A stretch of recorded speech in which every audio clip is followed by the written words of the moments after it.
అభిని చంపేసి ఫోన్ చేస్తానని చెప్పారు. ఇప్పటి వరకు ఒక్క ఫోన్ కూడా చేయలేదు.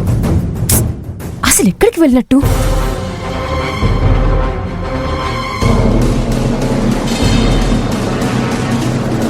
రే, అసలు మీరందరూ ఏమైపోయారా? ఫోన్ చేస్తుంటే లిఫ్ట్ చేయడం లేదు. ఆ అభిని చంపేశారా లేదా?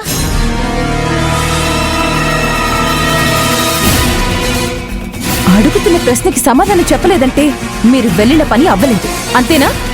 అంటే మేడం, అది అడిగిన దానికి సూటిగా సమాధానం చెప్పు. సాగదీసావంటే పళ్ళు రాలిపోతాయి. అభిని చంపడానికే వెళ్ళాను, కానీ ఆఖరి నిమిషంలో మిస్ అయిపోయింది. చంపలేకపోయాను.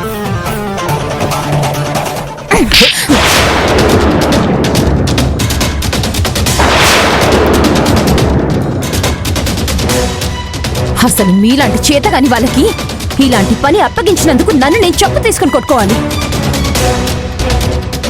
ఒక్క ఆడదాన్ని చంపలేకపోయారు. ఏం మొహం పెట్టుకుని మళ్ళీ వచ్చి నాకు ఈ విషయం చెప్తున్నారు? లేదు మేడం, చంపేసేవాళ్ళమే. కానీ బస్సులో జనాలందరూ ఏకమైపోయారు. వాళ్ళందరి నుంచి తప్పించుకొని పారిపోయి రావాల్సి వచ్చింది. పారిపోయి రావాల్సి వచ్చింది, ప్రాణాలు దక్కించుకొని రావాల్సి వచ్చిందని చెప్పడానికి సిగ్గు కాలేదు? అలా కాదు మేడం, అభిని చంపే ముందు మా ప్రాణాలు మేము కూడా దక్కించుకోవడం మాకు ముఖ్యమే కదా. మీరింత చేతకాని వాళ్ళని తెలిస్తే అసలు మీకు ఆ పని అప్పగించేదాన్నే కాదు. ఈ రోజు ఆ అభి అడ్డు పూర్తిగా తొలగిపోతుందనుకున్నాను. నా దారికి అభి ఎప్పుడు అడ్డు రాదని గర్వంతో మిడిసిపోయాను. కానీ నా గర్వం మొత్తం గోతులో పాతేశారు. పోండి.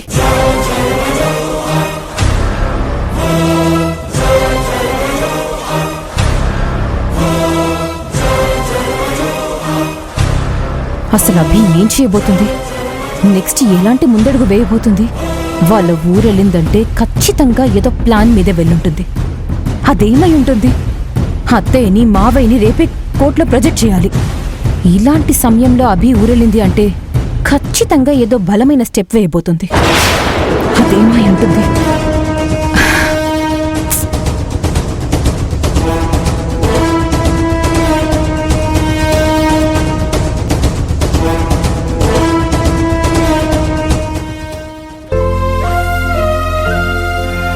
మా అత్త మామల్ని విడిపించుకునే ప్రయత్నంలో నేను ఒక బలమైన ముందడుగు వేయబోతున్నాను నాన్న. నేను అనుకున్నది సాధించాలని, నా ప్రయత్నం ఫలించాలని నన్ను దీవించండి.